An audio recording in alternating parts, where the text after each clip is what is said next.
Hey guys, it's ZDoggMD, VP MD, Vinay Prasad, Marty Makary. 3 M's. 3 M's. Good to see you guys. Dude, we're the three horsemen of the COVID apocalypse, according to pretty much everybody. We're doing a show. We're going to talk about all things. We're going to talk about therapeutics, boosters. We're going to talk about Omicron. I like to say it, put the accent on the wrong syllable because it sounds more like a Decepticon than ever.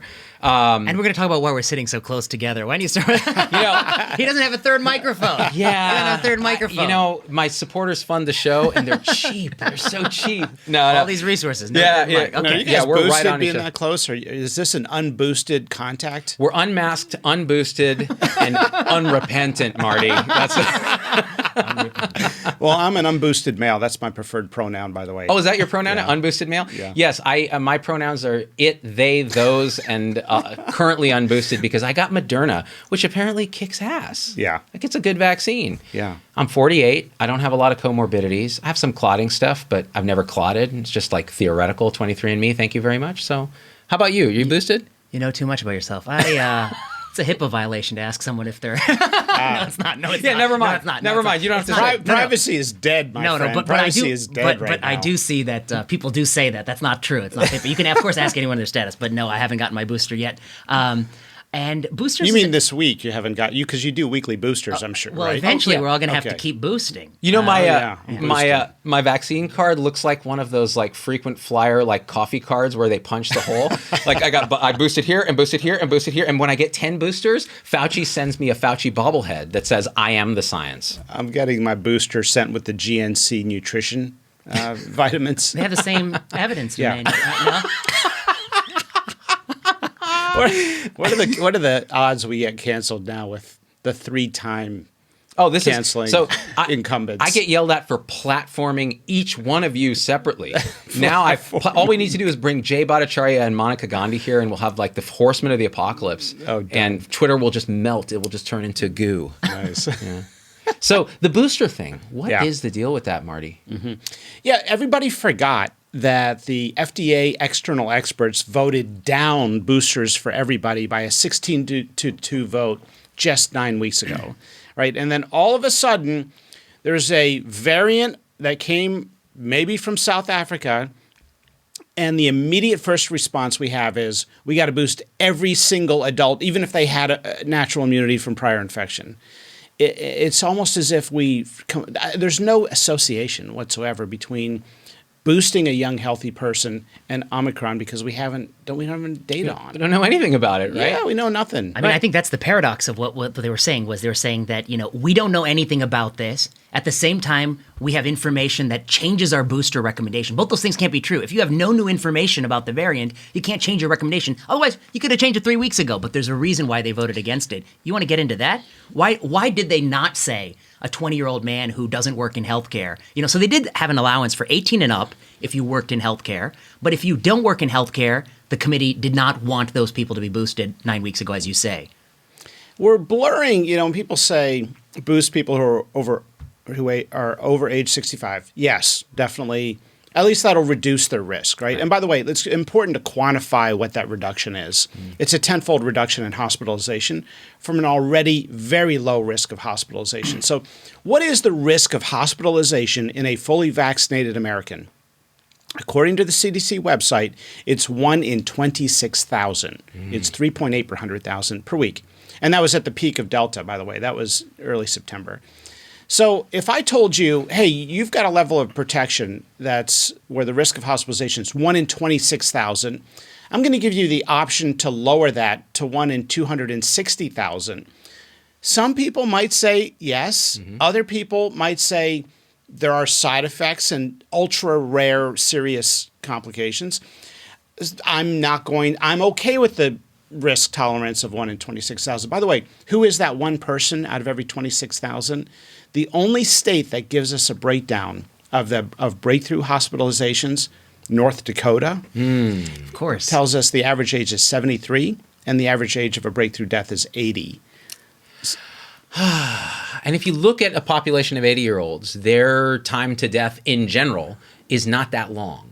So it's kind of like, what are we really doing in terms of vaccinating healthy young people, in terms of boosters, right? Like, I understand the argument to vaccinate healthy young people as a herd effect and a community benefit. And also, some of those kids will actually get sick. It'll be a small number, but they'll get sick and they'll clog up the hospitals and that kind of thing. And they'll expose grandma and so on. But that's why you vaccinate them with the 2 doses. With the primary series, right? Exactly. But I guess, Marty, your point is, and the figures you're giving, that I think, if anything, somebody might say that those are like the upper bound figures of risk reduction from boosting, right? You're talking about, I think, Israeli data is what it sounds like to me, like the Israeli real-world data for that figure. On the tenfold reduction that comes out of Israel, correct. On the rate of breakthrough hospitalizations being 1 in 26,000, that's right from the CDC's website. Right from the CDC. And those are probably people with medical conditions, special situations, or very old people. But your point is well taken, which is that people should know that the people who we think should be boosted, older people in this age group, that's the kind of ballpark risks you're talking about. That's right. Now you start to extrapolate that to a 25-year-old who's healthy. Can you give us a sense of the numerical risk reduction for such a person? I mean, the initial risk is probably as low to 0 as you can. Well, that's right. If it's 1 in 26,000 overall, right. And we know people with a risk profile like Colin Powell had are those people. Sure. Then what does that tell you about how skewed it is on the other end towards younger and healthy people? Yet UMass Amherst just announced they're going to require boosters for every student. So you got young, healthy people who arguably could have been okay with maybe 1 dose.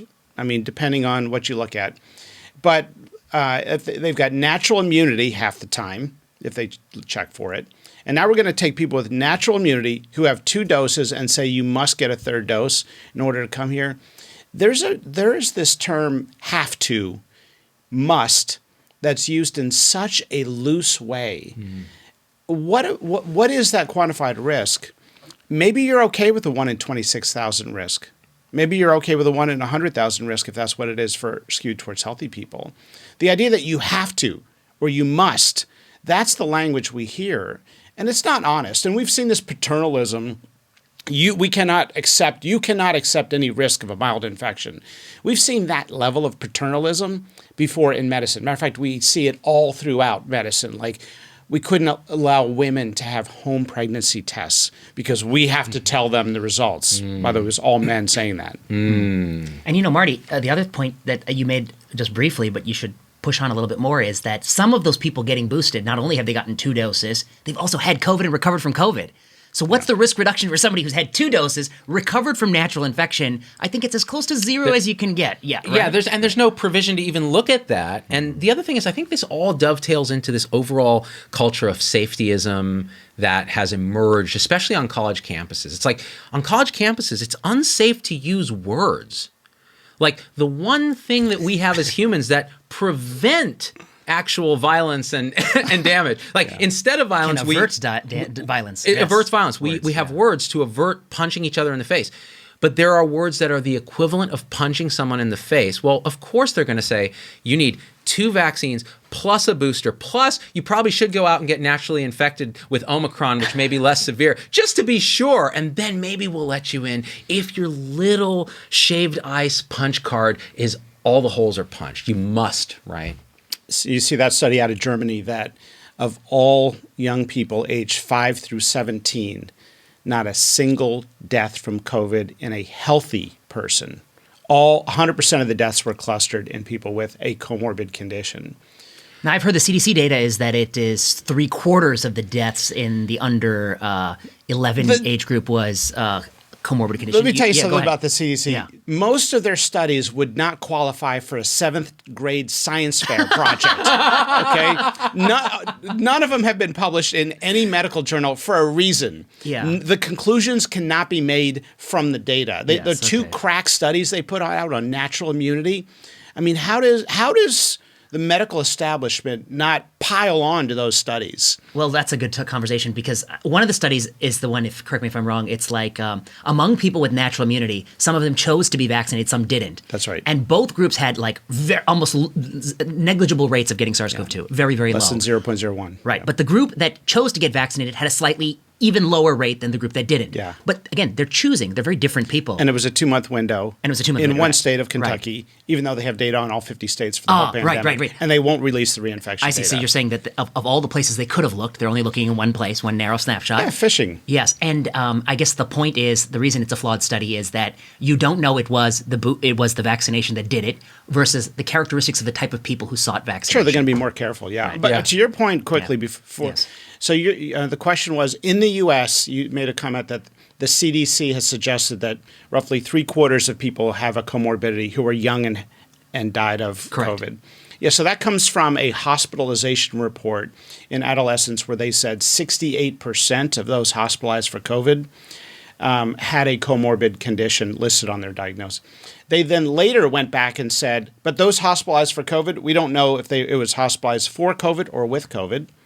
And then we don't code for obesity. I mean, how many times have you coded for obesity? You get someone obese comes in, oh, we got to make sure this ICD code is on here. You'll get yelled at for shaming them. Yeah, and guess You what? can't do it. Most common risk factor, most common under-discussed risk under-discussed, factor. most The most common common leading. Yeah, That's right. The biggest risk factor is age, but the biggest under-discussed risk factor is BMI. That's exactly You had a paper where you looked at the top risk factors, right, for death from COVID. What were they? Well, first of all, that paper is in its 8th submission. It's been rejected from.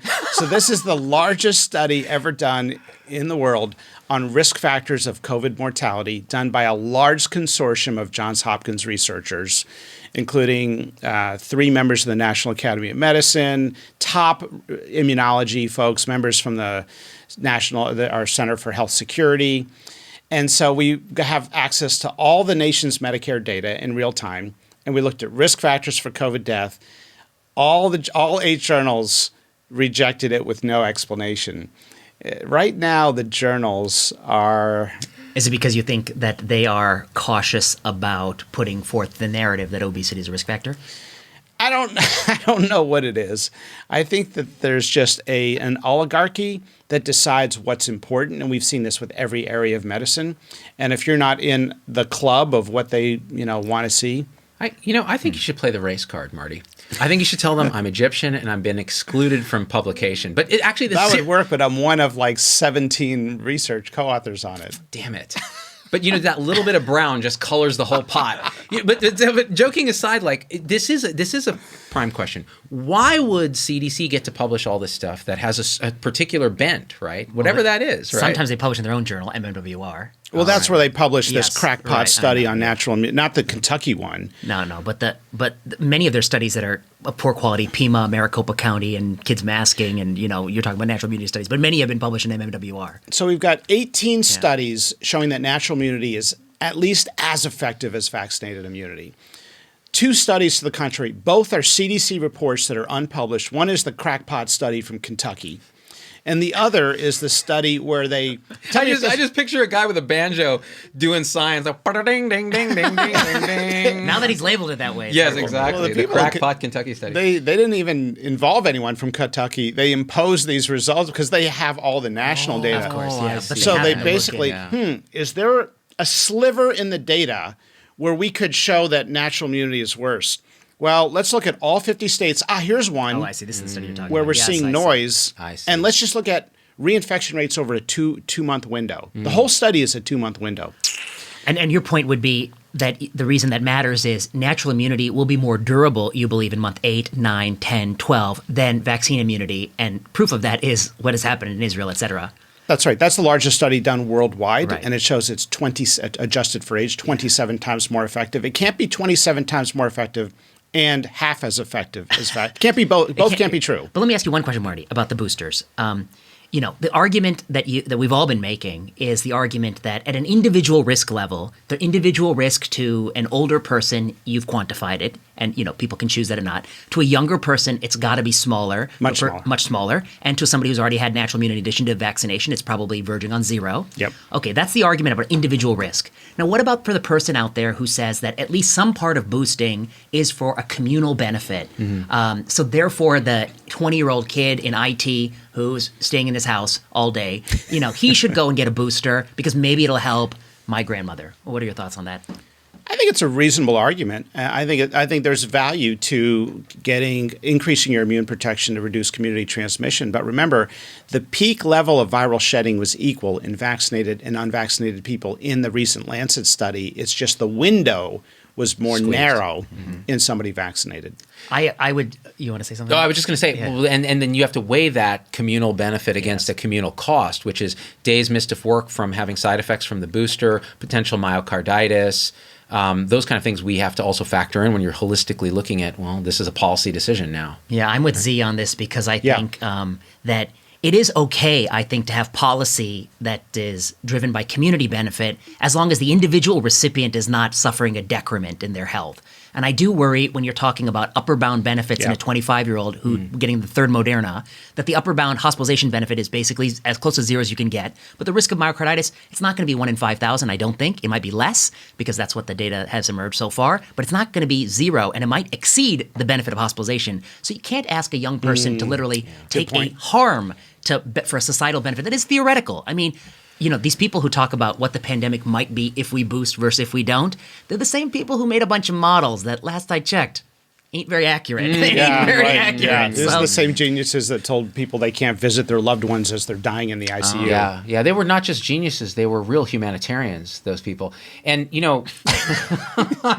on top of that, there's this argument. Well, you're going to hurt grandma by not boosting, right? Which is a very specious argument because the grandmas you're going to hurt elected not to get vaccinated, most of them. Oh, okay. Right? That's an interesting point. Yeah. So they've already made their decision on where they want risk to be, which is fine. That's fine.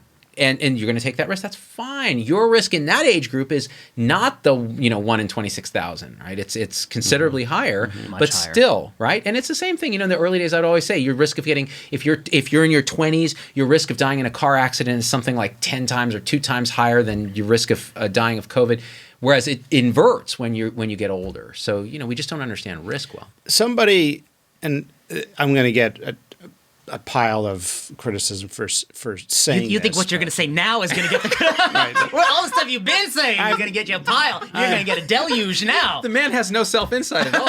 I've never been criticized for anything I've ever said, but now I will get now my you will first be. criticism. Now you will be. Got it. And that is, in the New England Journal of Medicine paper on vaccine complications, somebody died. Yes. A 22-year-old died in that group of 134 people who got myocarditis. Yes. That was in Israel, Yes. a country 1/38th our size. Yes. And that's the one case that's documented, that's confirmed that we know of. And I'm not making my own conclusions about it. I'm just telling you what was in the New England Journal of Medicine. But why is that so important?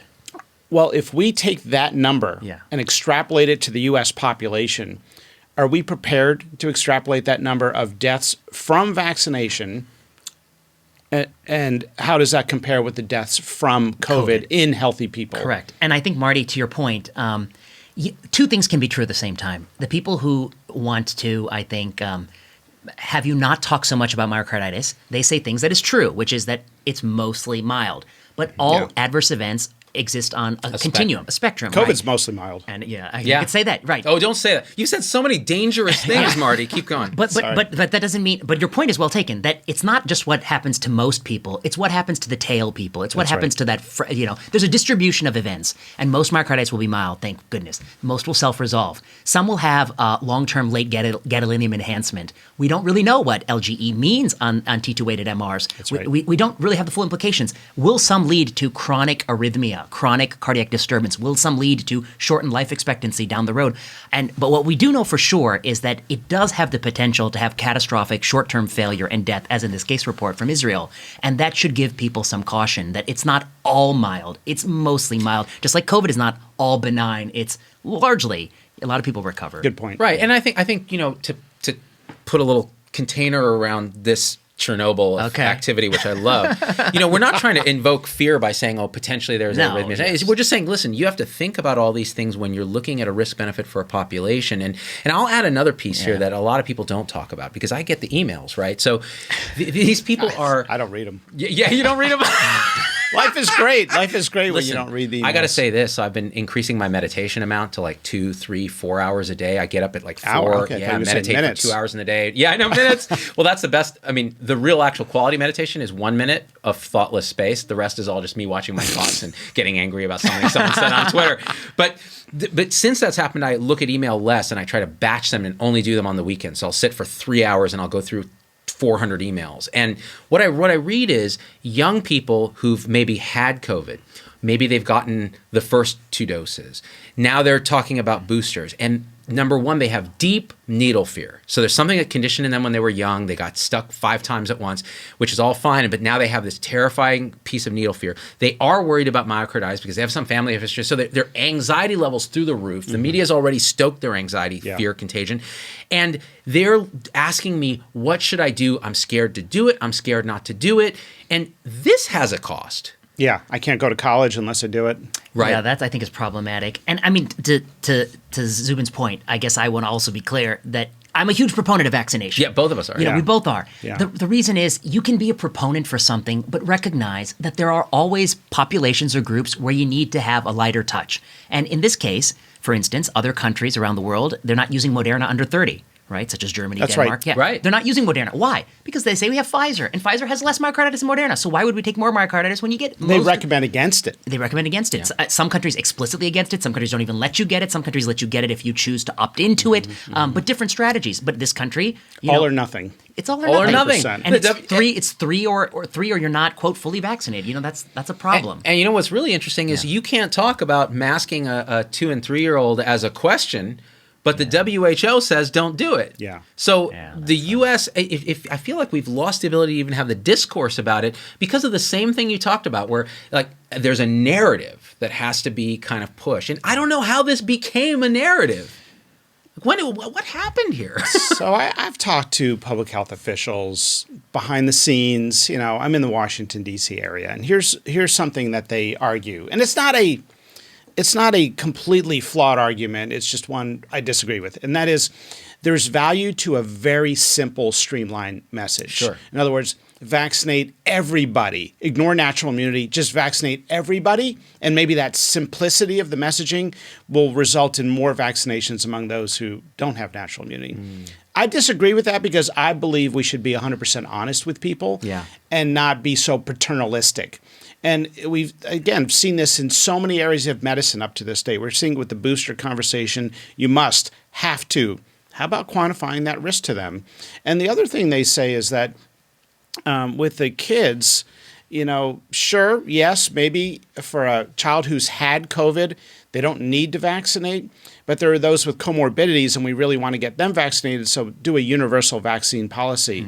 Now, But you know what's simple? If you're tiling a room, it's simple to just use the tiles that come from the store. But when you get to the corners of the room, you got to start cutting the tiles or you're going to have some problems on the corners. Yeah. And so, you know, simplicity can be a problem. It can be such a problem that there's groups of people who are actually hurt by simplicity. and you lose credibility. You lose I mean, should we do mammograms for all men and women, including Just to keep children? it simple. Keep Yes, it simple. Keep it simple. Keep it simple. What are you saying, Marty?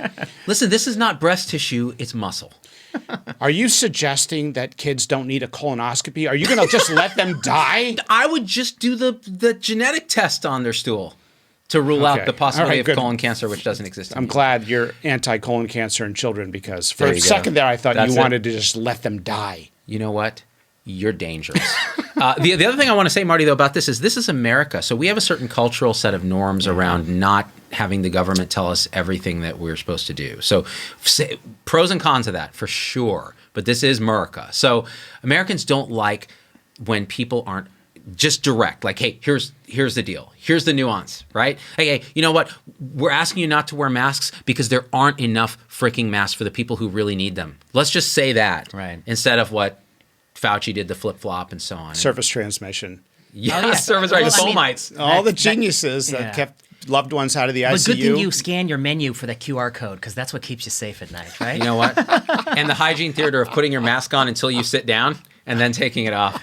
Only when you walk around a restaurant do you need to wear the mask. When it's best ventilation. Yeah, right. And- No, when you sit down, that's when. When you sit down next to all Sit these down, talk for 2 hours loud yapping, singing songs in the bar, that's okay because you're sitting down. But can I offer one more suggestion about this? I mean, one narrative for why these policies are wrong in these places. And I do think that it's not just you and me and Zubin to some degree and Cody Meissner and Waleed and some other people who think that there's some problems on the margin with these policies.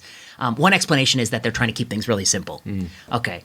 Another explanation is that there is a tension. What do you think? I'm posing this as a question to you. There's a tension between what is good politics and what is good medicine. And from a political calculation, if you are somebody whose future is tied to the current pandemic, if you're in the White House, you know, you might view it as like anything that gets the cases, and maybe this can lead to the case discussion we want to talk about, anything that can get cases down is something we ought to pursue. And you don't think about it the way a doctor thinks about it, which is like for this 16-year-old boy in my office who I've documented he had COVID and he recovered from COVID, and he's an athlete who's poised to get a college scholarship, and he already got one dose of, you know, the vaccine. Should I give him the second dose? No. Okay, right. That's what a doctor would say. I think you're right. I think if you're really honest, most pediatricians would say that for such a boy. Absolutely. Absolutely. Okay. Now you're the White House. Now what's the risk benefit to you in the White House? Because if this kid goes out there and he ends up getting the sniffles and he gets a swab and it's positive, that's another case that you have to deal with that's holding the S&P 500 down, that's holding us all captive. He could potentially be, you know what I'm saying? Yeah. So what do you think? I gotta say this though. You know what's holding the S&P 500 down? Omicron madness. Omicron. Like, so the same Yeah. political apparatus that puts this thing into motion, theoretically, we're not saying this is happening, but theoretically, then creates the Omicron panic. Like, oh my God, we gotta do, and the S&P goes, And over something we know nothing that's when about. you buy. And That's when you that's buy. when you buy. Oh, hell yeah. You kidding me? You buy the dip. I'm an You buy the insider dip. COVID trader, dude. Yeah, that's when you buy. Okay. I'm an Omicron trader. So what do you think, though, So- this idea Yeah. that there's a tension between the people who are leading the effort and truly impartial medicine? We would never have a White House press conference for the new variant of influenza that's seasonal that comes every fall. We would never say, it's now arrived. We have a case in San Francisco. Influenza A, hemagglutinin antigen 3.6. You got a good memory. Yeah, you know, no formal guy's a training. genius, No man. formal training. And so the problem is we're hunting for now colonized endemic pathogens. So would we test everybody for meningococcus? If we do, 10% of the population will come back positive. Colonized. A tiny fraction of them will develop meningitis. Tiny fraction. I mean, there may be less than 50 cases a year. All total. I know is one thing. If Z is positive, then by the end of this interview, We're all positive. I'm going to be positive. That's right. I already got C. diff sitting next to this guy, man. So sorry. So like 50 cases roughly. go on, go on. Yeah, I'm just saying, like, if we're going to get to a point very soon where it's going to be endemic, colonized, and if we keep hunting, I mean, look at what Georgetown University is doing right now. Everybody is required to be vaccinated. They're wearing masks, they're taking precautions, they don't have a lot of social activities indoors because they're on hold, or at least last time I checked.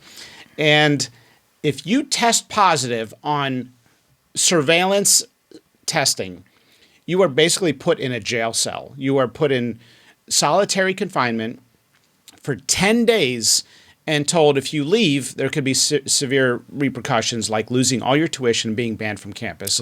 You have food dropped off at the door. Forced to rush a frat. That might even be more pleasant. And you have food dropped off at your door once a day.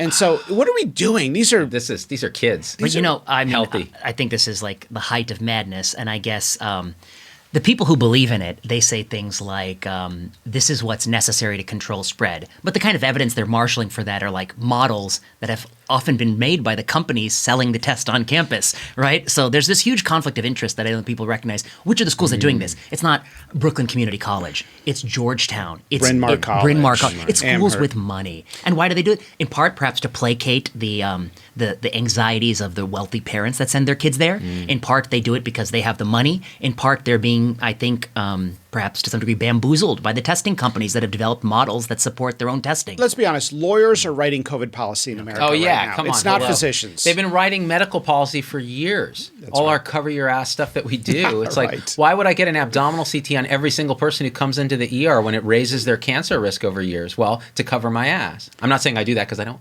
work in the ER.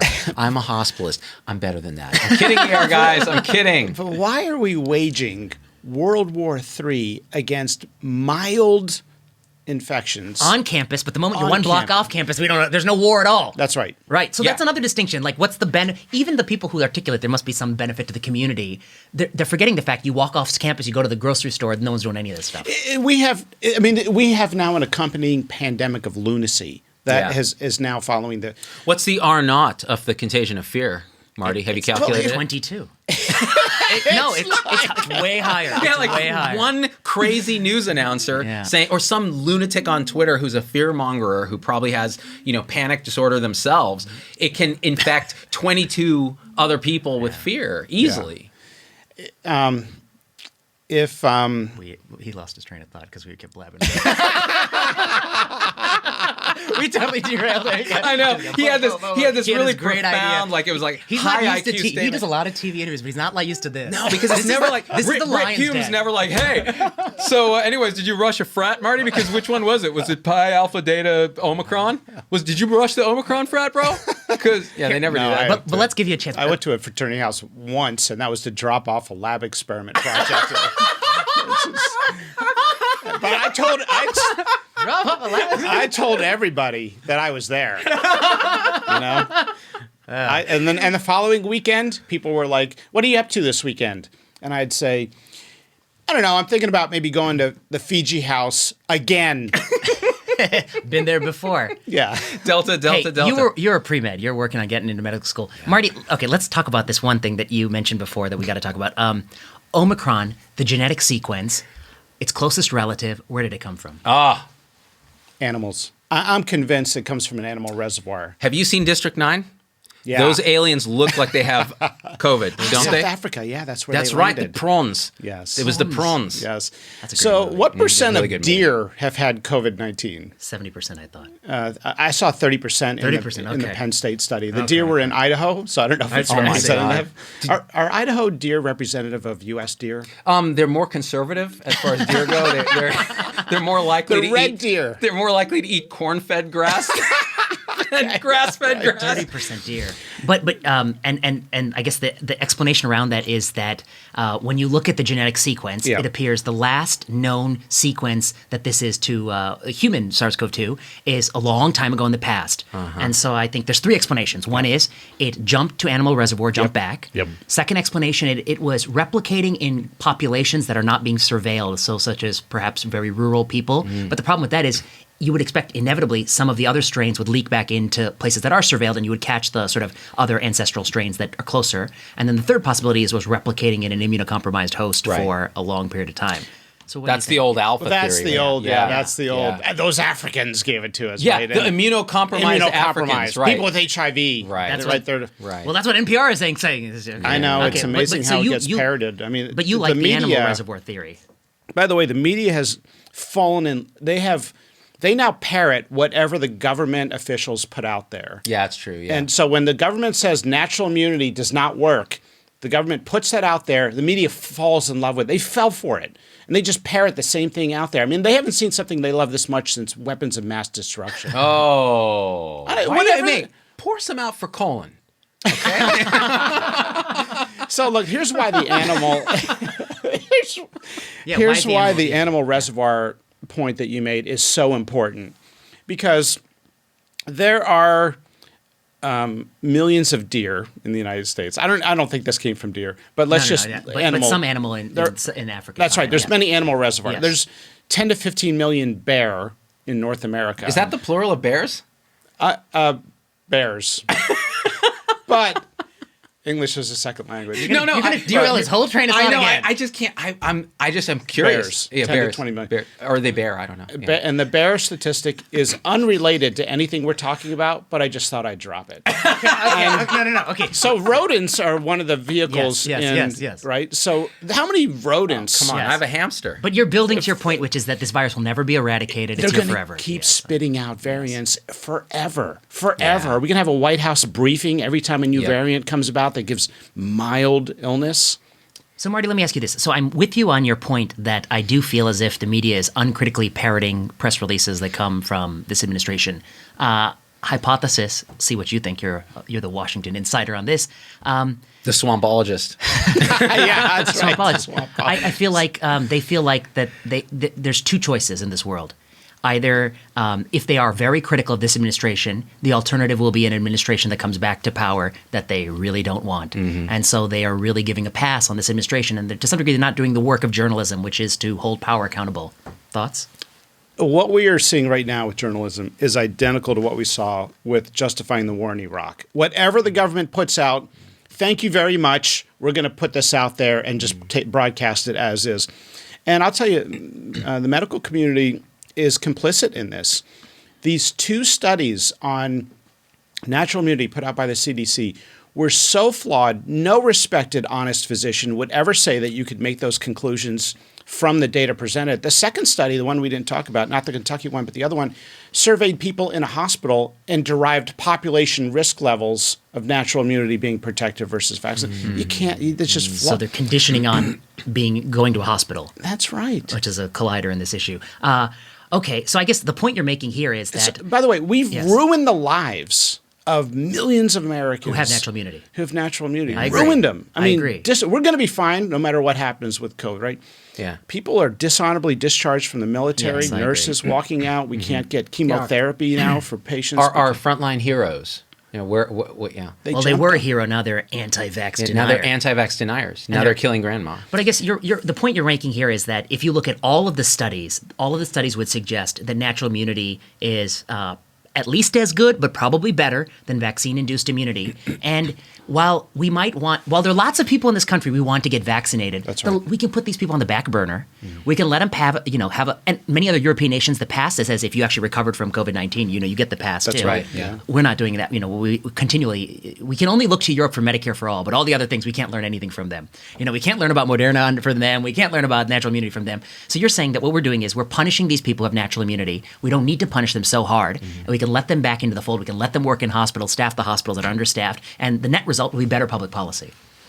And the smart people know this. Like Paul Offit said, natural immunity is pretty good. It's just a bureaucratic nightmare trying to figure out who's immune and not. Well, okay, do we as a policy invest in that bureaucratic nightmare to try to figure it out because of the cost of trying to immunize naturally immune people, like which we're bringing up? I think it's valid. By the way, that speaking of the natural immunity piece, that's one of the explanations for why this legendary Israeli booster trial thing where they said, oh, look, the vaccines are waning in efficacy over time. Well, part of the reason is their control group, the unvaccinated, are increasingly naturally infected. So they have a very high level of immunity. So now you're comparing that high level of natural immunity to vaccine immunity, and the vaccine is not looking as good. And actually, the same person who would espouse this explanation for why vaccine efficacy has declined, which is that the control arm got some subset of natural immunity in it, that's the same person who will later deny the natural immunity when they make you get the booster. It's such cherry picking. Really, I mean, Go ahead. Well, there's just so much cherry picking, right? Because when the study came out of Israel through the Israeli Health Ministry that boosters reduced the risk of hospitalization by tenfold in people over 65. Dr. Fauci immediately described it as quote unquote dramatic data. And they wrote up lots of policies around boosters before the FDA even saw it. And then the same Israeli Health Ministry announced in the largest population study ever done that natural immunity was 27 times more protective than vaccinated. Correct. Yes. Not a word. You can't, how do you call one set of data dramatic data and the other you dismiss? We're seeing the same with Fluvoxamine, totally dismissed. Which we were going to talk about. We're going to talk about Fluvoxamine and molnupiravir. Maybe now's the time? Yeah. I guess now's the time. I guess the only thing I want to say on this point is that, I think you're onto something in the sense that there's so many of these issues where the evidence base is a mix of like really good quality randomized studies and other issues where the evidence base is largely like confounded observational studies. And the only way to approach such a space is you got to go in with some rule book where you say like what you think good evidence is, and then apply that rule book to all the issues, no matter which side they fall. But what you point out is that I think they're selectively applying their rule book. So, when it says something that goes the direction they like, they amplify it. When it says something that goes in the direction they don't like, they push it down. We have a word for that, right? Isn't it? It's con for something. Has bias in it somewhere. Confirmation bias? Confirmation bias. Is that what it is? Like selective outrage is how people are dishonest right now with information where they should be objective. You see it in the media. You see it with political partisanship. Can you believe they did this? Well, they're selectively outraged at the people they just otherwise are prejudiced against for whatever reason. I'm going to say something that is a little controversial, but our Now? own first time. Now? First time. Yeah, never going to get canceled. First ever controversial statement. Doctors themselves are so politically divided that they themselves will cherry pick trials and data to support what they think based on what their politics are. So there's the sort of vaccine hesitant contingent of doctors that are like, these aren't the magic things, masks don't work at all, lockdowns are killing us, this sort of antithesis position. And they actually practice a little bit that way. They kind of tell their patients this. And then the thesis side that just basically watches the news for how they're getting their medical data is saying, lockdowns, yes, Omicron, dangerous, masks, absolutely for newborns, and vaccinate until your punch card is full. In utero. In utero. And we're supposed to be the arbiters to some degree of the scientific literature. So we can't get out of our own human bias and frailty around that. So we got to look at that. To me, it's just amazing that you, as a, say, respiratory therapist or nurse, risked your life. You jumped on the grenade when COVID hit. We didn't know what the case fatality distribution was. You took a huge risk. Yeah. You got the infection. Now you have circulating antibodies that neutralize COVID-19, but they are not antibodies that the government recognizes. To me, that is a massive, massive dishonesty in the medical community. No one's really talking about this at the high level, but when you talk to doctors on the ground and nurses, like half of them are like, thank you for talking about this. Why is nobody else talking? This is what I'm telling my patients. If you have natural immunity, you don't need a booster. You may not even need a second dose. I get emails from 30 and 40-year veteran nurses who are like, I got COVID early on. I nearly died. And they're telling me I'm going to be fired if I don't get 2 doses. I'm willing even to get 1. Soon to be a booster. Soon to be a booster, 3 doses. Because once the CDC says should get. By the way, you know what else the CDC says? You never eat beef medium rare. The only way to eat beef, they say don't eat it. So are we going to listen to everything that they say in the sense that, these are of course they're going to say that because the one person who gets E. coli, it's going to be, well, the CDC said. Do you think the shoe will drop? These people, there are some hospitals I read that are being closed or that are really facing healthcare system crunch. Will the shoe drop? Is there a possibility there'll be a big wave and hospitals will have shot themselves in the foot? I talk to a lot of hospital CEOs, and they tell me that they're really struggling with staffing issues, and they ask me what to do, and I tell them, use a more flexible immunity requirement. Allow for natural immunity. Allow for more exemptions. People have exemptions that are sometimes being rejected, and they're legitimate medical exemptions. I'm not talking about religious, but medical. And finally, you don't have to have the immunity requirement in people who are not patient-facing and don't interact with people who are patient-facing. Yeah. We're losing a lot of our staff. Support staff. Are you legally allowed to do this with the Biden mandates? Well, right now there's a stay put on by this federal judge saying that it's not, and that's for healthcare workers. So, many of us think that's not going to hold up in court. Yeah, and the other thing you could tell these CEOs, because I talk to them too, is, hey, how about this? Go have lunch with your staff. Don't send them pizza. Go sit and eat the pizza and say, what can I do for you, right? Give them the tools, resources, and autonomy to do their jobs and acknowledge that they've been through hell, right? Because I think a lot of people who are quitting in this great resignation are saying, I've never felt so devalued. We've been through this hell and now they're telling us this and this and this and this and this. And it's not about money. It's not, because you can go be a travel nurse, make 3x what you're making, but then you got to work next to a nurse who's been there forever and gets paid 1/3 what you're getting because everyone else quit. This is demoralizing. Am I the only one not talking to CEOs here? Am I the only one? Because I don't get any CEO phone calls. I was going to make some correlation about having hair and not having hair and talking to CEOs, but this guy has hair. Both of you have such wonderful hair. How'd you do it? Wow, that was a transition I wasn't expecting. Supplements. It's just Dr. Oz supplements. Dr. Oz supplements. There we go. Are you voting for Oz in the Pennsylvania? We should ask you. It's funny. We're friends. We've never really talked politics, and I know that you're on the progressive side, Vinay. I don't know where you are. Z. Maybe, I'm kind of like Green Party, a little of everything. Yeah, I'm the Brown Party. Brown. So Oz is interesting, right? Because he is running on healthcare, and he is running in a state that's Where he just moved a year ago from New Jersey. Yeah. And there's a really good candidate who is... Sorry, I had some phlegm. Who's the good candidate? He was Assistant Secretary of the Treasury, and he was raised in a town very close to where I grew up. He's raised in Bloomsburg, right in central PA, coal mine region. His dad was head of Bloomsburg University, which is an amazing university. Something like 70+% of their students are first-generation college students. Wow. So it's in rural Pennsylvania, an amazing family, and he's been rumored to put his name in. But he'd be up against the star power of... and the money. I mean, I think, we were talking on our show, VPZD show, no formal pitch. We're the number 2 science podcast in the nation. Number 2. This guy. Well, we were talking about it, and I mean, Oz has got the name recognition. He's in the Republican primary. I suspect the general election will go to the Republican. Whoever wins the Republican primary is going to win Pennsylvania because of the way the public sentiment is going. Republicans are going to clean house. I mean, I think the only thing that might change that dynamic is what the Supreme Court does with Roe, because that will animate the Democratic. That'll animate the Democratic Party. And by the way, I'm not saying that's good or bad. I'm just describing. No. This is just we're not political pundits. We just play them on the show. I have no. I have no actual political interest other than as a commenter. Yeah. I was in Portland, Oregon, recently, and at the Antifa protest. No, actually, ski mask on, probably. False flag, man. The mask does not anonymize me. They knew. People can still figure out who I am. Especially since you wear basically a lace panty as a mask. That's your way of being oppositional against masks. My iris profile is basically on the internet.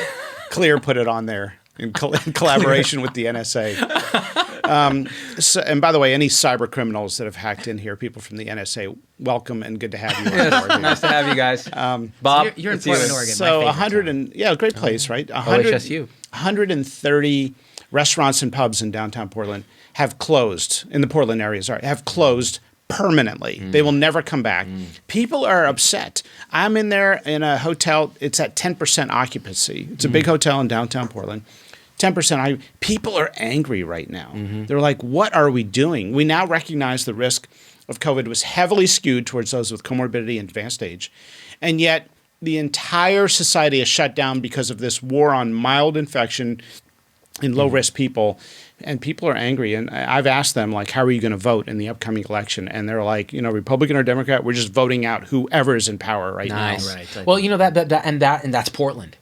Like, that's Portland we're talking about. This is a liberal bastion. And I think, people forget that health and wealth are deeply intertwined. And when you take away someone's life work, their small business, their restaurant that they've built, you are shortening their lifespan probably. If you were actually to study this longitudinally, assume they didn't recover well, right? Which a lot of them will recover, let's be honest. These are go-getters. These are tough people. But you've given them a major blow. And this is a young, productive person. This is not a 90-year-old who was going to die of something in the next year, and it happened to be COVID. And I'm not dissing 90-year-olds. I'm not saying kill 90-year-olds. This is a classic, like when Dr. Oz says, well, if opening schools kills 2 to 3% more people, it's probably worth it. You could have phrased that better, bro. You and him are friends, aren't you? Oh, we're tight. Me and Dr. Oz, we go way back to my rap song Sucker MDs. We drink the same tea. Oh, yeah, we drink the same Cambogia extract. Yeah. But your point is well taken. I mean, I guess I'd say that in the heat of the moment, the initial shutdowns, shelter in place, I understand people can have a range of views on that. That's okay. But when you get a year, 2 years into something, you really have to use these tools only if you really know they're working. Yeah. And I just don't think that under the way they're done, as porous as they're done, the fact that a lot of what you do is you just displace people from the restaurant to meeting up in someone's house. Is that really doing anything for the SARS-CoV-2 pandemic? What it is doing is certainly have an economic and business impact. Is it even doing anything for the pandemic? We really don't know. The number one driver of health status has always been, in every study ever done in health policy, has always been socioeconomic status. Right. When you move people into poverty, then you drive down their health status. And this is the thing. On net, there's probably been wealth generation throughout this. But where's it gone? To people like you two, not me. Hamptons. To people like you two talking with CEOs. No. Listen, we don't just talk. We take their money, okay? And then we fan ourselves with it. Just kidding.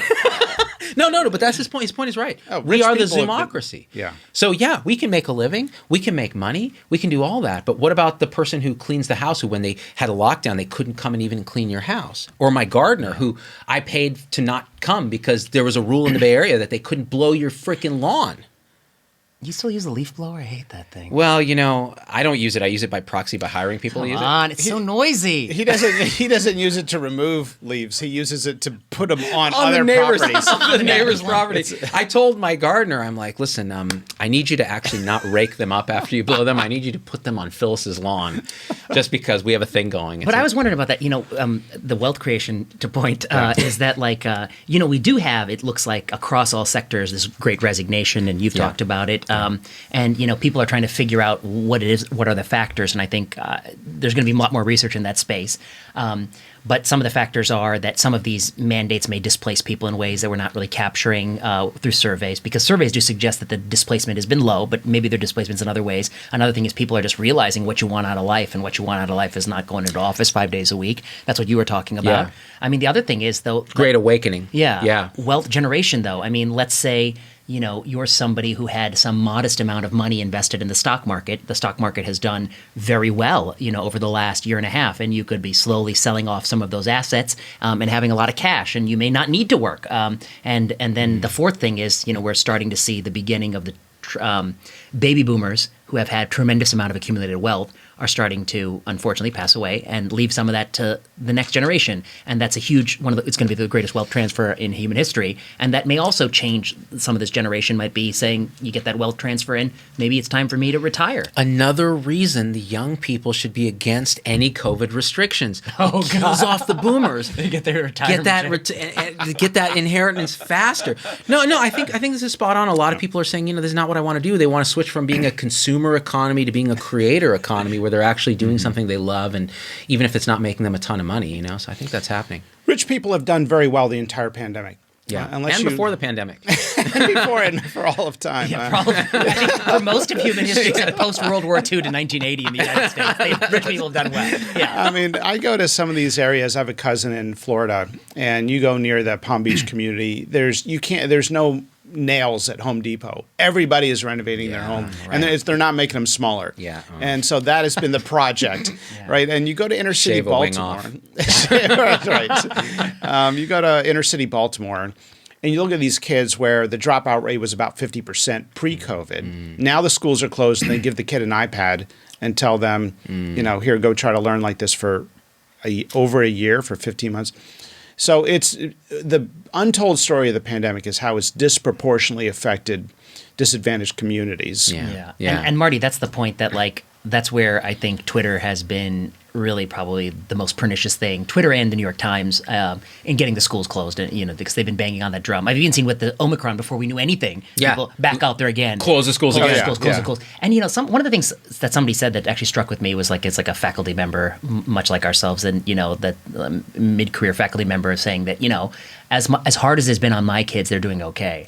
And I was like, you make six figures of money, and you live in a comfortable suburb. You're a professor. Baltimore. Yeah, come to Baltimore. Go to Chicago. Go to the South Side. Go to places that are been devastated. And now the schools have learned that they can close. You see now in Portland, they're asking for every other week will be a 4-day week for high schoolers for whatever teacher get well day or something. This is untenable. Yeah, my kids have hardly been in school, even though it's been open. The teachers have every half day. Everything's a half day. I have to look at the schedule, and I have to get my kids at 1 again. And they're like, I'm like, what are you learning? I don't know. Nothing. And this guy's got to work 9 to 5 every damn day. Every damn day he's working 9 to 5. It reminds me. This whole thing reminds me of Peter Thiel.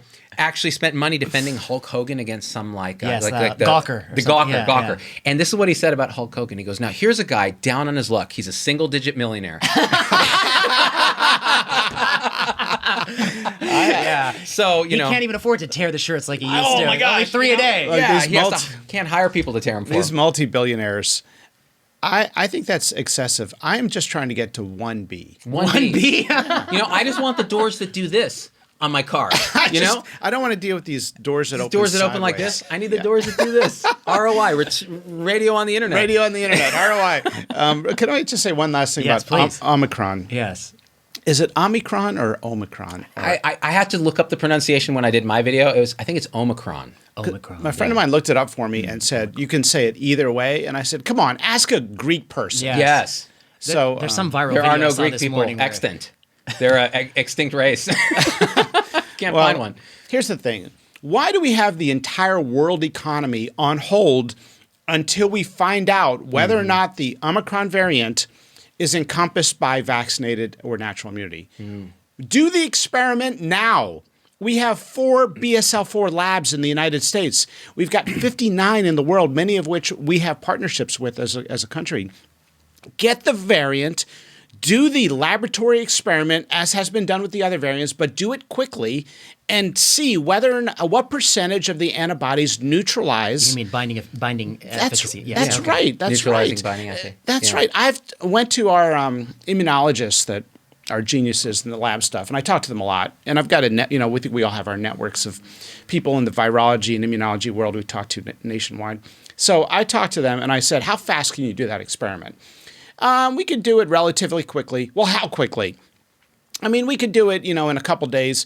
Could you do it in one day? Yeah, we could do it in a day. Could you do it in 12 hours? I love how you're haggling with these guys. Yeah, probably 12 hours. We'd have to, get this reagent, get that reagent. Could you do it in 6 hours? And basically, in the course of one business day, this could be done. Instead of all of these press conferences and we don't know and the unknown. And 3 weeks to find out. Why do we have 4 BSL labs? God knows how much they cost us as a country for bioterrorism prevent. That's why they're there, okay? They're not there just to play around. And so if ever we needed the resources of our country to mobilize quickly, it's right now. And yet we're, here all speculating, relying on these computer models to say, yeah, it probably binds. Now, look, all the indicators are that we're not seeing severe illness with Omicron. That the molecular models show good binding when you take the shape of the new variant Omicron. By the way, 95% of that spike protein is identical to the previous variant. Right. And that's what people are missing. So why all the speculation? Use these BSL-4 labs. Go to work and stop talking. Start doing and stop talking. But I guess the speculation is, you talk about the huge global economic market that's on hold while all this speculation is happening. And elective surgery in New York. Yeah, and all these things, Yeah. and widespread panic. But there is a market that's thriving. And it's the media market. Oh, they're crushing it. They're crushing it. But And the Omicron fear. itself is basically like a container ship wedged in the Suez Canal. Yeah. They're like, we can't move it, but it'll take us weeks. The fear It market is. doing well. The fear And- market is crushing. And Fear Trump, market's crushing with it. Trump gone, Trump for their ratings was like, Oh, God. 1,000 Omicrons, right? He was Dude. like an Omicron a day. Oh my God, that's like a in great terms of ratings, right? That's a great media hype measure now. How many Omicrons? How many is it? Omicrons That's of news great. coverage? It sounds legit. I mean, Yes. what's like CNN That's a is 12-0. like looking, they're like going on the street asking people to watch the TV. You know? Totally. they're going to airports, turning it on everywhere. Just They've got Christian Amanpour, being the scud stud again, but talking about Omicron. But I guess we underestimate. But I mean, a media ecosystem that's so heavily geared towards the attention economy was going to blow anything out. It was only a matter of time before of time. they blew something out How of proportion. quick did that go viral? A day, and it went from 0 Omicrons to infinite Omicrons. Oh, it was like the freaking Afghan airport video. Oh yeah, exactly. Yeah. So okay, now we said we'd talk about therapeutics. Yes. Yeah. So- and this Yeah. is your wheelhouse. Yes. So why won't anyone talk about fluvoxamine? So here's a situation that happens on rounds. Okay. Somebody says, I think I'm going to change this dressing twice a day. And someone says, there's no evidence to support that that's any more efficacious than once a day. And then they'll go back and forth. And then somebody will say, here's a study. I need to see a larger study. Well, here's a larger study. It's not a randomized controlled trial. Here's a randomized controlled trial. I need to see 2 randomized controlled trials. Fluvoxamine has 2 randomized controlled trials published in JAMA and The Lancet. Some would say those are good journals. Sometimes. Sometimes. Sometimes, yeah. By the way, the pace of scientific discovery is only 3 articles per week.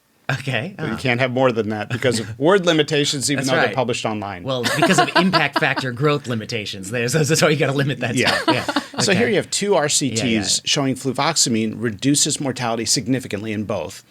in the second one, up to 91% in people who are fully compliant. Here's a drug that's already on the shelf. No one's going to become a billionaire in the pharma industry because there's no patent on it.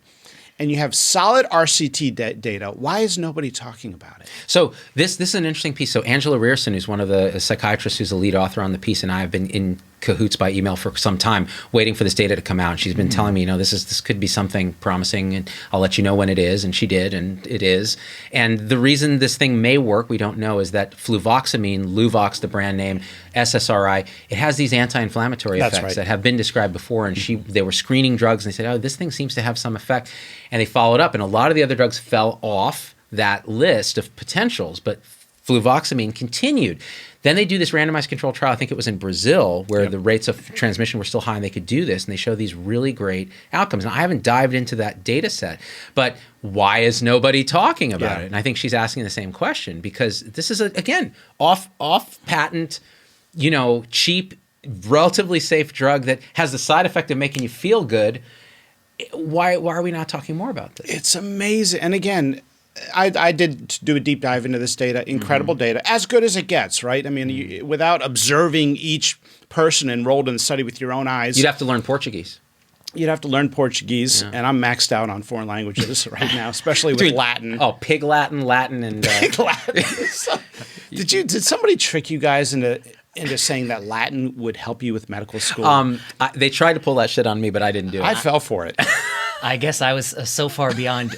I was in the generation where we didn't fall for it anymore. Yeah. The last people who could teach it were gone, by the way. Totally. Well, we got E pluribus sucker over here. I do. Had to learn his Latin farmer. That's helping me a lot now. But meanwhile, while fluvoxamine has been under-discussed, molnupiravir has been over-discussed. And boosters in young people, zero data. That's all we hear about. So let's talk about molnupiravir, because the FDA advisory committee just met on this and said, hey, you know what? They said in the initial press release data, which is how we do science, medicine by press release. Medicine by press release. How many Omicrons worth of press was that, by the way? Probably like 3 Omicrons in one Afghan airport video. Yeah. Afghan airport video, AAV. So 3 Omicrons and 1 AAV worth of press coverage. And what they said was, 50% reduction in hospitalization in the group that they studied. Okay, but then they cut it to 30%, right? They cut it to 30% with really little explanation of what the difference was. When they asked the Merck people, they were like, meh. I don't know. We rounded up. I don't know. And so FDA advisory committee was, let's weigh this here now. Yeah. It's probably less efficacious. It may be even less efficacious if you've already been vaccinated, because the net benefit is going to be small. And what's the downside of this thing? Well, we don't know the effects on pregnant women because it is an RNA, polymerase inhibitor. It competes for the that's right, for the nucleotides. So induces mutagenesis. It's not supposed to do that to humans, but you never know. You're not going to give it to a pregnant woman and roll the dice with that. Right. No. And so you there's can only do that with boosters, really. You can. Sorry.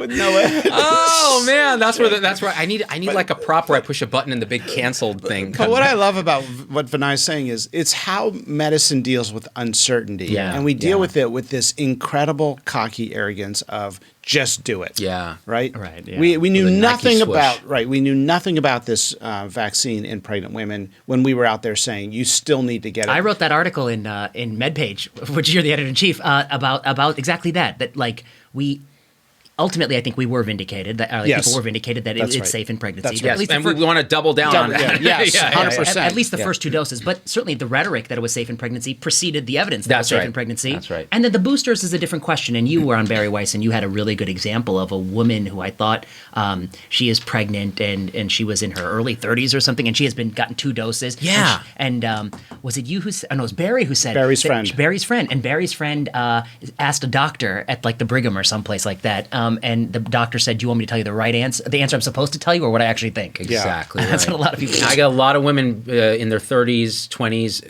emailing me saying, "I've had 2 shots. They were back in February. I'm pregnant now. I'm in the first trimester. They're telling me I need a booster. I'm not comfortable getting this during pregnancy if I don't absolutely need it."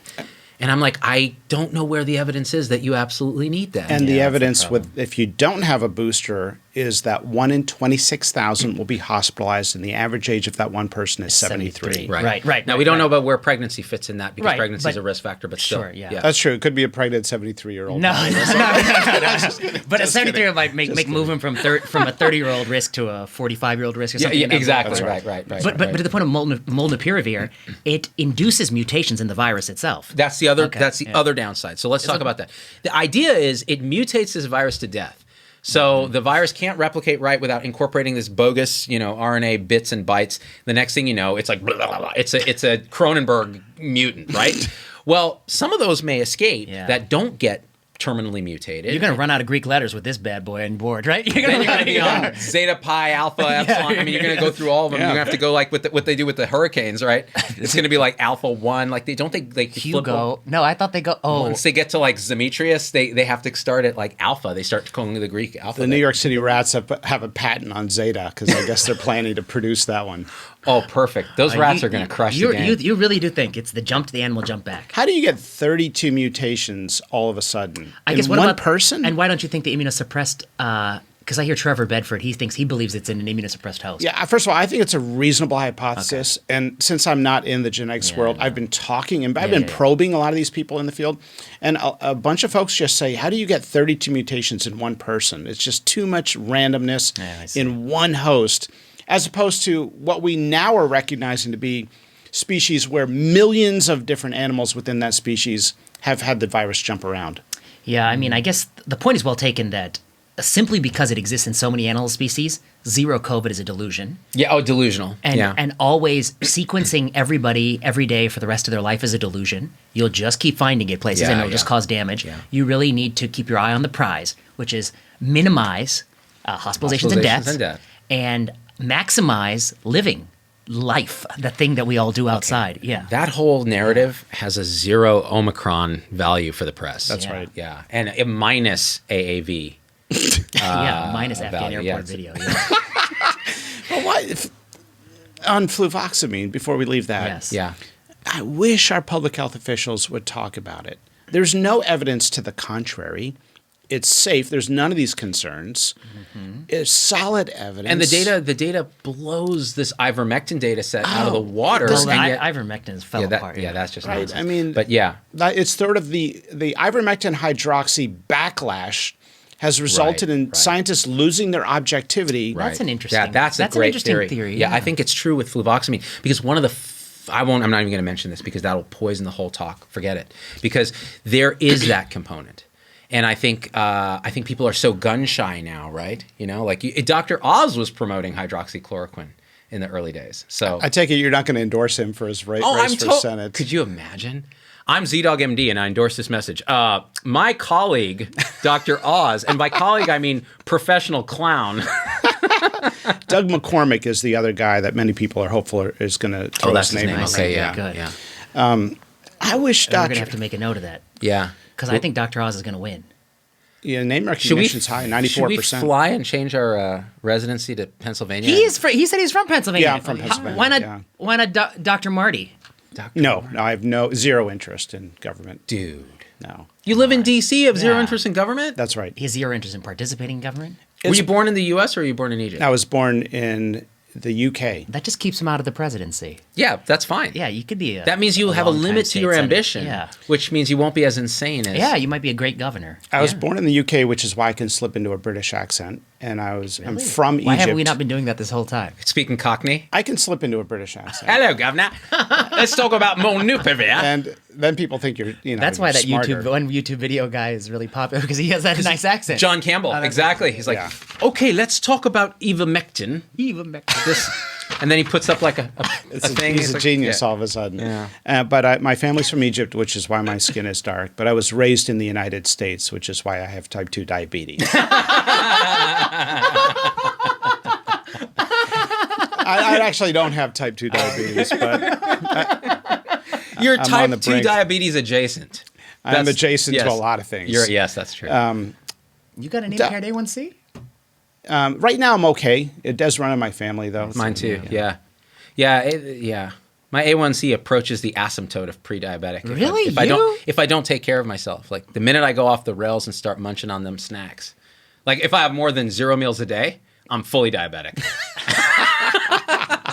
I'm usually Not diabetic quite. in the mornings. Yeah, I AM flip diabetes. that. Yeah, I'm cured in the evenings. Pretty standard. Yeah. A few glasses of wine cure that right up, huh? Oh yeah, dries it right out. I like Dr. Fauci. I think he loves his country. I think he means well. I think he's well intended. But I'm waiting. I'm waiting for the big 3 dots. Big boom. No, down. that's all I have to say. And he's never gotten anything wrong this whole pandemic. He's been spot on. Yeah, exactly. He got warning about the pandemic wrong. Little he bit got wrong. surface transmission as opposed to airborne. Small error. Which was, by the way, it's not the riddle of the Sphinx. It's identical to SARS-CoV-1 transmission, aerosolized virus.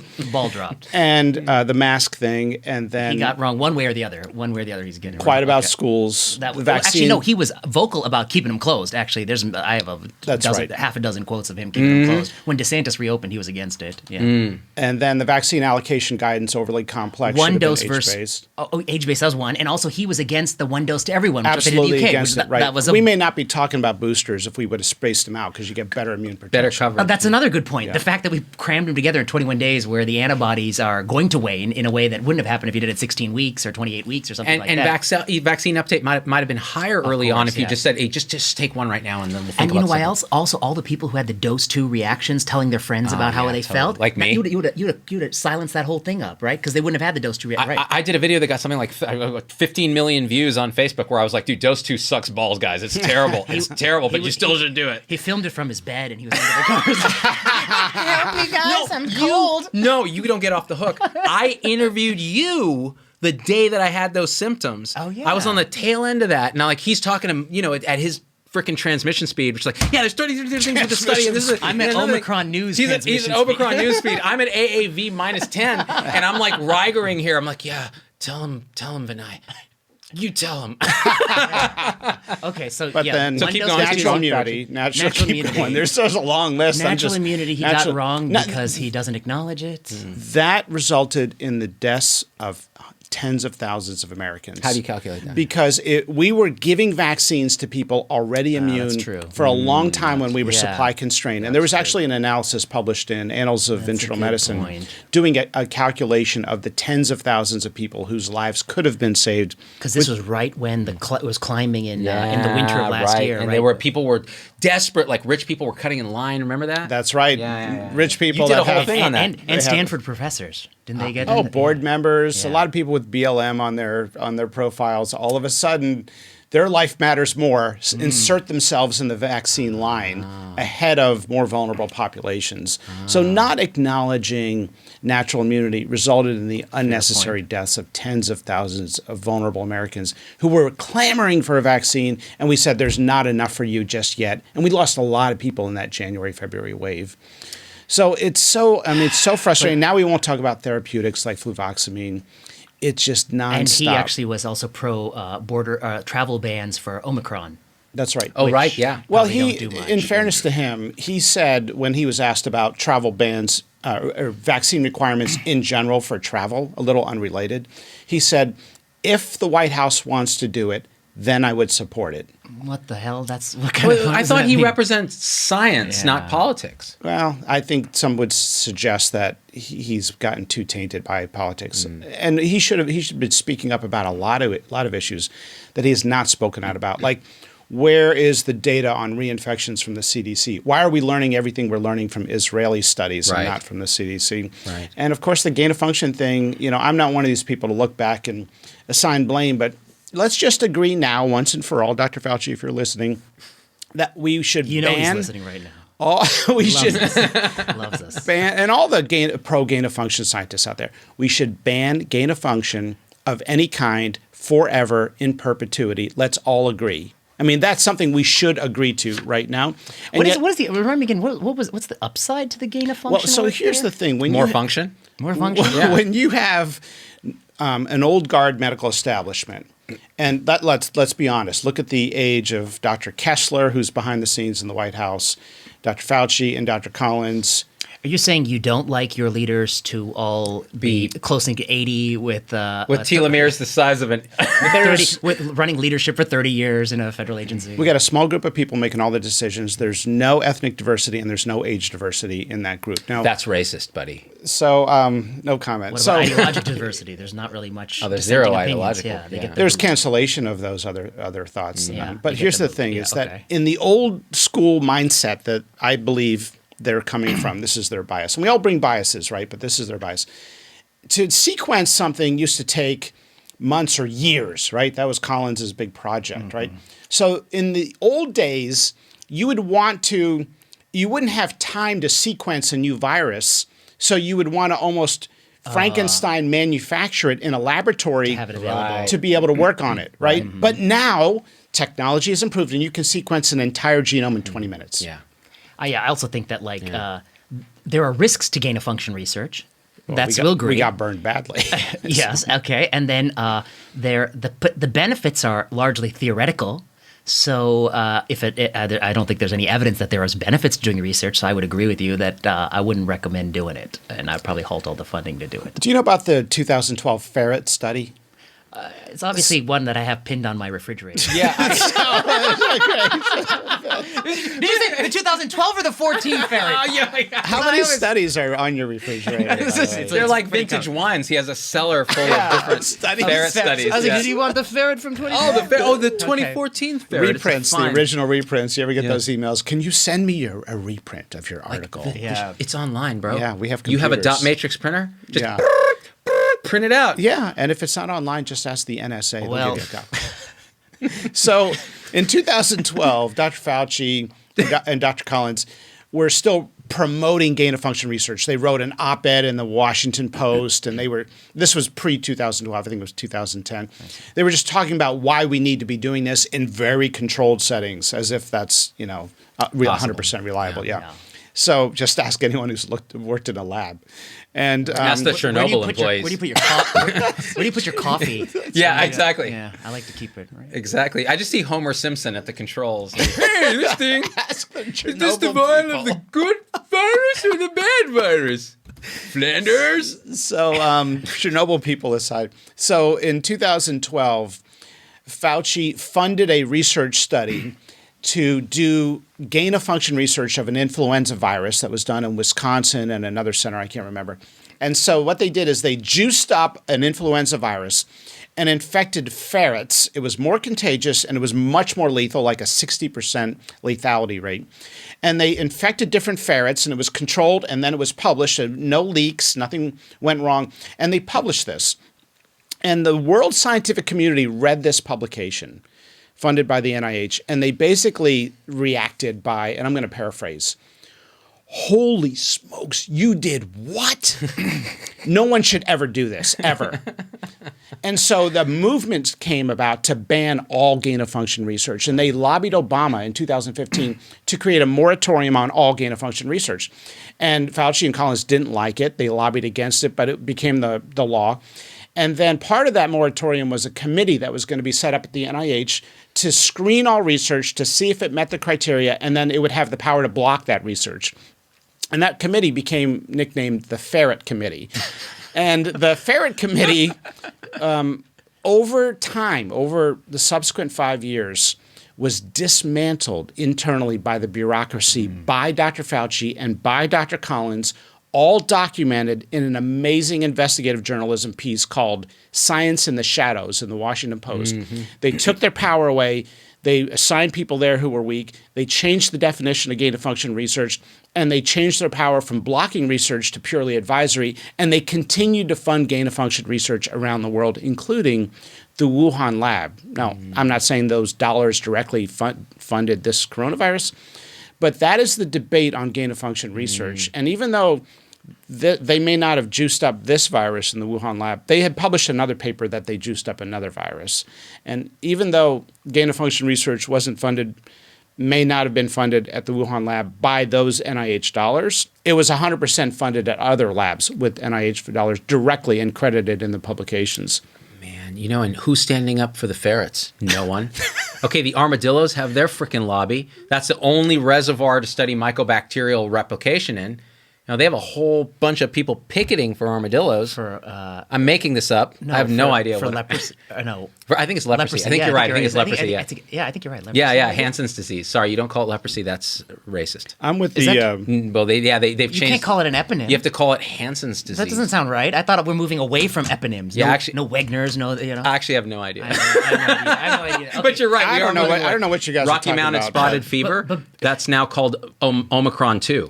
Oh, you're right. It's named after the place. That's right. But it's called Omicron. But when you make your travel ban, you want to make sure you get South Africa in that ban. Right? You have to wanna make sure it's right only there. countries Right with over brown people. Okay, only Yes. countries Yes. with brown people. Yes. Get the travel ban, right? The countries that have been described as Chitole countries. The countries in Southern Africa, the immediate travel ban. But that's sort of like your hypocrisy about the person who has the BLM bumper sticker getting in first in line for the vaccine. The person who is against calling it variants by the region that identifies them or is known for them because that's racist is pro-travel ban. It's pro-travel ban. Yeah, and look, I think BLM was a healthy conversation. It's course. not a criticism of BLM, but it's criticism of hypocrisy. Yeah, exactly. It's total hypocrisy. Right, Of the white person with the BLM sticker. It's like what you said. People insisting kids have to be vaccinated, even though they had natural immunity. None of these people got their kids vaccinated for influenza ever. We talk one thing out of one side, these people. I mean, them, we. I'm going to say we because I'm in the Zoomocracy, and then we do a totally different thing. But at Doctors are least the you same way. talk what you do. Yeah, that's true because I have no filter. Yeah. Because of my frontal lobe damage. But wait, back to your thing about gain of function. So I guess it sounds like you're building a convincing case that gain of function puts us at high risk and has very little upside and is no longer necessary with the speed of sequencing. So That's right. Probably faux pas. Not do it. And people are hungry for honesty and humility right now among public health officials. Come out and say, look, we shouldn't have supported gain of function research. We, with good intentions, thought there was value to it and to save lives. We now recognize the risks don't outweigh the benefits. We are calling for an all-out international ban of gain of function research.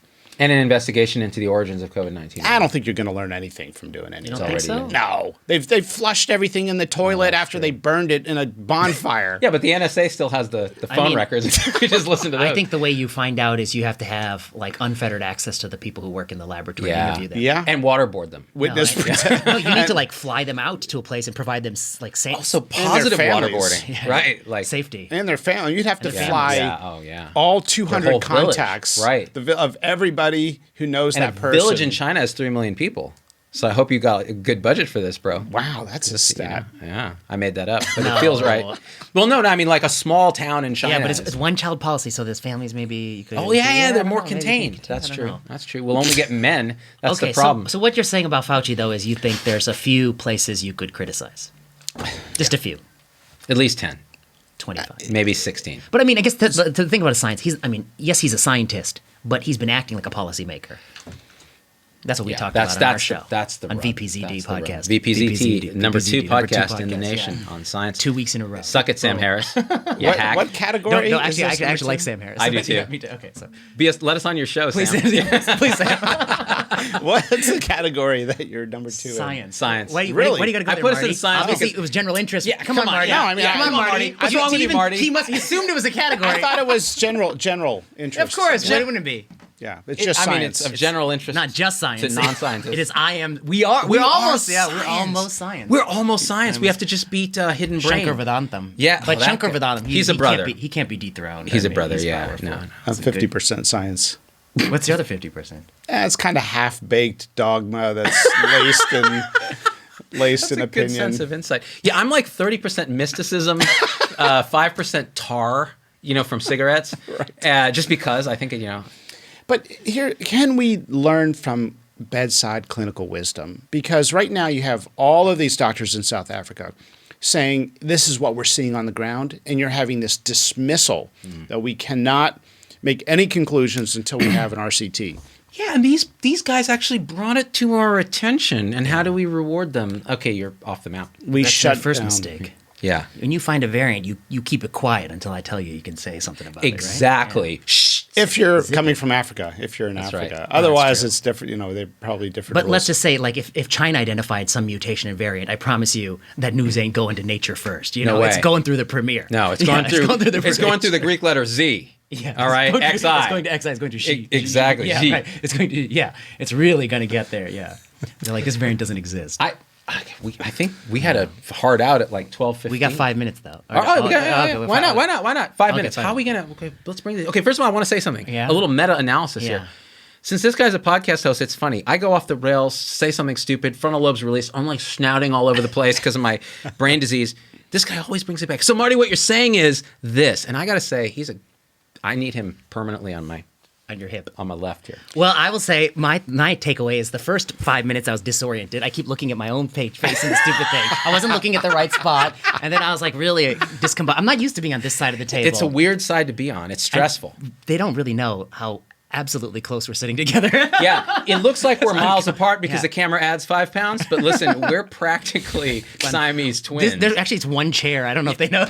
We have twin transfusion right now. It's like one we chair, may have yeah. to sacrifice But he one could of us probably in order to be separate us. born safely. He's a surgeon. Oh, He could, have you ever done have you Siamese ever- twin separation? in your career? Didn't Carlson do that? Isn't that how? Ben Carson. Ben yeah, Carson. That was yeah, his Carson. specialty, yeah. Brain doctor. I've never been involved in a Siamese twin separation. Could you imagine your specialty being Siamese twin separation? Yeah, Like they- how many of Well, those? he did for the ones that are cranially attached, but Yes. can't they be attached at any part of the body? Yeah, and he's traveled all over the world.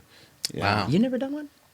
I've never. I mean, that's like the Whipple for like general surgery, right? That's like a liver biopsy. Totally. Yeah. Yeah. I see. The worst is when they're attached at the testicles, because then you have to get like urology to, and there's such a pain in the butt, dude. With that comment, you just went from being number 2 to number 1. Yes. in the science category. That's what it takes. Shankar. But here's something I was going to say that Human brain. is semi-serious, at least as serious as I get. Okay. Is we can learn from individuals. We can learn from cases. We can learn from patients. We can learn from the bedside observation of doctors. Instead, we have this rigidity that we can only learn from an RCT.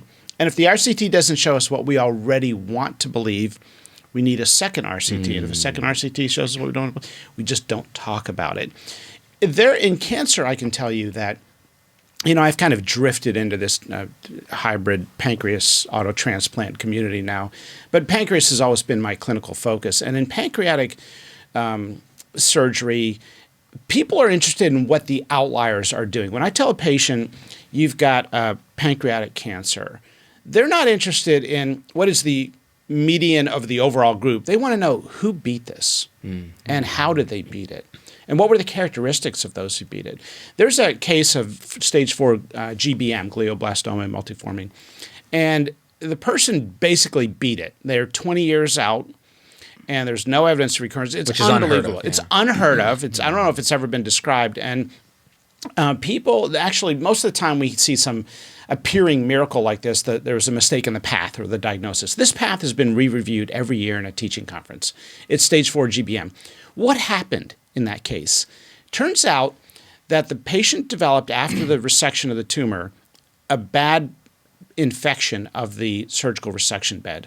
And the abscess was relieved with a second procedure where they removed the bone plate, removed the, drained the infection, and then It's the in a original stage procedure. immunotherapy. It might have triggered immunotherapy. But actually, in like the 1800s, that Coley's toxin guide, MSKCC, used to inject people with cancer into the lymph node with like pus. And he did actually engender a few of these very durable immunotherapy responses, but it's sort of similar to what you're saying. Yeah, it's like maybe I don't tell everyone people to inject. No, of course, no. But you're saying that discovery happens when you have your eye open to unusual findings. And we listen to ideas that are different from deeply held assumptions that we otherwise have. Yeah. As long as those are said by people who we like. We like. On Twitter. On Twitter, yeah. No less. Well, yeah, go ahead. Well, I was just going to say, I think the last thing we should talk about for a couple minutes is the pandemic of lunacy. Yeah. You called it. Mm-hmm. Why don't you? Fear-naught. I mean, you said we're dealing with two pandemics. I listened to your recent podcast, and then I texted him because I said I really liked it. That one pandemic, of course, is SARS-CoV-2. But what is this pandemic of lunacy you talk about? And where is its origin? Pandemic of lunacy, I think it's the Twitter variant. It's a gain of fear research. Yeah, it's a gain of fear research. And there are some people who are experimenting. Oh, on yes, Twitter. they are. They're doing some it of quite them. well. Some major organizations. With emojis in their little...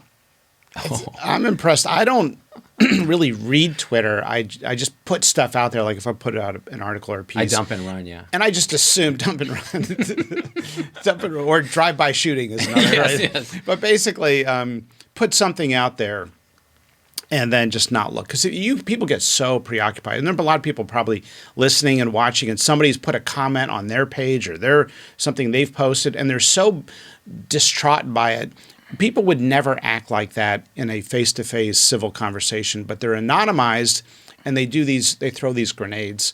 So all that to say that this pandemic that we're dealing with now, a pandemic of lunacy, I call it, and it's not to dismiss what's happening right now with COVID-19. With COVID-19, there's a very surgically precise problem.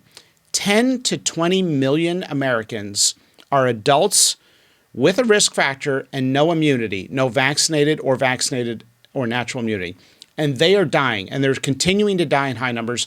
And we have to do everything possible to encourage them to be safe, avoid these risks, get vaccinated quickly, and to do it today. That is our challenge. It's not Omicron. It's not mild illness. It's not positive case numbers. It's not the Georgetown kids in college. It's not the kids in solitary confinement at Georgetown University. It's not a 2-year-old with a mask on. It's not a 2-year-old without a mask on. It's not a cloth mask and a 2-year-old that wants to join their parents in a coffee shop. It is a very precise problem of a vulnerable population that we're not talking about. With a risk factor, we still don't talk about obesity. And instead, this sort of blanket policies, indiscriminate across the whole population. That is something we're not talking about right now because we're distracted with all these other issues. The other issue is this sense of, here's a theoretical construct by which somebody could be harmed by one of those people. And we saw this before with the highly stigmatized HIV virus. Yeah. Right. There would be a kid in the school with HIV, and you'd have people wouldn't want to hug that kid. Yeah. People would not want to be near it. People wouldn't let their kids go to that school. Yeah, I know. And It's you'd say, terrible. the doctors would say, hey, wait a Kid minute. gets it from a transfusion. Yeah. That's right. There's no contact transmission. There's no documented case. People say, well, theoretically, they could cut themselves on the playground, and that could go into an exposed wound on somebody's lip. You remember people didn't want to play with Magic when Magic came out and said That's he had right. HIV. Yeah, people. I think it was Karl Malone who said, "I don't want to play with that guy." Oh, right. Yeah. You know? Right. And I guess your point is that we should at least now look back at this and say how disgraceful it was that we ever succumbed to let our fear be so great we wouldn't show compassion and humanity to people. That's right. And now we have fallen into it yet again because we show no compassion or humanity to people who are getting very sick from this virus, who are mostly a risk to themselves and not to us who have been vaccinated, and we have no compassion left. And 10 years from now, we're going to look as despicable as we look, because I remember being a kid and people saying those sorts of things. Oh, yeah. Oh, yeah. Yeah, our circles of compassion have shrunk rather than widened. The natural progression of humanity is we widen our circles of compassion. It used to be just family, then it was tribe, then it was state, then it was ferrets. nation, then it was ferrets. The minute we get to armadillos, that's when we've arrived. But fear makes you narrow your circle. It When does. You're scared It does. and anxious, and then you go on this shitty website Contracts. that makes you lose your head. Actually, fear makes us contract in general. So you may Yes. have an expansive sense of love and connection to other humans. The minute you get scared or your primal drive to survive is triggered, you contract and you can feel it. You feel it in the body, you feel it in interactions, and you feel it in the news, you feel it on Twitter, you feel it on social media.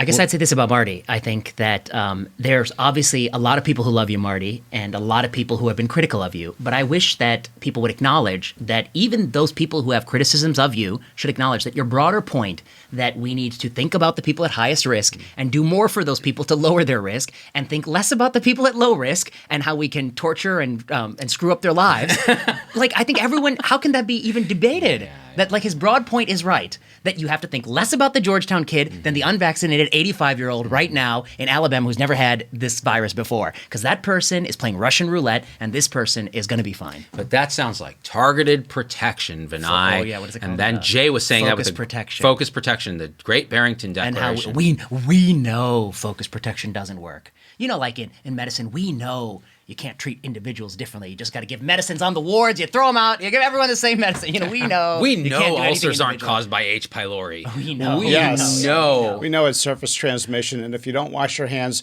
for 20 seconds, try to think Two of a happy song. birthdays. Two happy birthdays. Try to Not think one. of 2 happy birthdays is better than one. It's the QR code that gets me. Oh, that's the best. The QR code. Although I will say this. What is the QR code? So for menus, yeah. I mean, I know what one is. No, I'm you not- go to the I'm not- restaurant and you like scan the it's code. the Bay Area thing. Yeah, you wait for your menu wait to for your menu load to pop up, and because then they you don't go- want to give you a handout menu. Oh, yeah. They No, want we you to have touch that. the QR code laminated thing, and that Yes. got Yeah. that's a filthy QR. Although code. I will say this. So there's a Japanese restaurant I go to here in San Mateo. You order through the thing. we've you been pay there. through the thing. Yeah. Oh, no, yeah. That's one, and there's another one I'm going to take you to. Okay. And go. it's great because you don't have to talk to another human being until they come when you complain that they got the order wrong that you put in so clearly on the thing. Another way to dehumanize. And us. they're masked and you're not. That's of course. That's very, very good. Only the people who are helping at dinner parties masks, and I think that's another part of the problem. You talked about it in your podcast. Go to these galas, you watch these politicians, it's Now, if anything, you could say, well, you're protecting them, but they're wearing garbage masks. It's not like they're wearing surgical or N95s. yeah, that's another thing, Marty. Why can't we all agree that Cloth masks are garbage. yeah, even if you, I don't know, even the most vocal masking person, why are they encouraging the use of the mask that doesn't work? Yeah. I don't get it. We have these massive arguments with COVID over the most peripheral issues, like cloth mask versus no mask in somebody already immune. yeah, exactly. Or an age group like kids 5 to 17 where we don't have any documentation that healthy kids are even at risk of dying of this. Now, there's still risk of MIS-C and other things, but look what we've Although done to MIC them. has fallen actually with Delta, didn't it? It's been decoupled a little bit. It has. The numbers are down, and that German study was pretty powerful that just came out. All right. You mean Hasselhoff at all? That's my favorite German author. It's pinned right next to the ferret study on my refrigerator. So I think we're calling this Pandemic of Lunacy. I think that's the title of this episode. I think it good. perfectly summarizes everything we talked about. People are going to think we're not recognizing you're right. So we the can't call import. it that. They're He's gonna right. He's right. think- Because it is I'll a tell you real what, pandemic. it's a second. It's No. a second. The thumbnail is Pandemic of Lunacy. The title is Real Pandemic, Also Lunacy. Or how about a conversation of rationality? Ooh, that'll never Nobody sell. will click no on one that. will click on that. It's accurate and it's This is true. This is why your podcast, your YouTube podcast, only gets like 1 million views. No, it's also why plenary session is a cult classic. with titles like Cancer. Can we ever fix this particular unusual type of thing in the study apparatus? Yeah, it's like titles like ALL drug, Nelarabine. Was it a good approval? By the way, we're seeing at least in the patients I talk to, massive national shortages of chemotherapy drugs. Oh, that's true. I mean, we have dicarbazine shortage. We are, I guess I just was like one thing. Like, it's a super big problem. It's related to all this global disruption. And some of the drugs that you're shorting are drugs that are curative. And if you short a curative drug, you've got, you're going to Murder have, on your yeah, hands, you're going to have increased deaths on your hands. Bleomycin Yeah. for Hodgkin's. Yeah. Abraxane. I know we use Abraxane with pancreatic cancer. I think breast also, you would know. Patrick Soon-Shun, Patrick. That's how he made his billions. His 11 bills. Yeah. Oh, that guy. That's disgusting. 11 billion? Yeah. From that one drug. And it's 1 billion. I mean, I not that invented good. blue You just want fartane, one. but no one's I paid just me want shit one for bit. that. small 1 billion. Do you also aspire to 1 1 billion? I just want the doors to do this, Marty. Just, modest goals are good. I just want a car without a dent on the side. You've seen his dent. I've seen it. We gotta go. I'm sorry. We gotta go. I'm sorry I did that then. You're the best, Marty. I love you. Good to see you guys. I love you. Yeah. Like an obese child loves a high glycemic index food. And And I know you like I've never known you before. we finally got to touch each other. Well, this is an experiment. It was fun. This was a lot of fun. cool. We And gotta keep do it pushing again. the field, and thanks for what you guys are doing. And Same to you, brother. Marty. You Keep, too, brother. Keep going out. different ideas are good. Yeah, that's right. Conversations are good. I'll tell these guys, share the show, become a supporter, ZDoggMD.com/supporters. Oh, but more importantly, Watch the VPZD show Yeah. on all the platforms. You can find it everywhere. Leave a review. Leave a review because We got to get past Shunker. listen, we're gonna get him. We've already just totally slapped Sam Harris across his meditative face. All right. I'm like, oh, you like atheism? Here you go. Whap! Science! I'm kidding. I love Sam Harris. I really do. All right, guys. I love you, and we are out. Thanks, Marty. Great. Good to see you guys.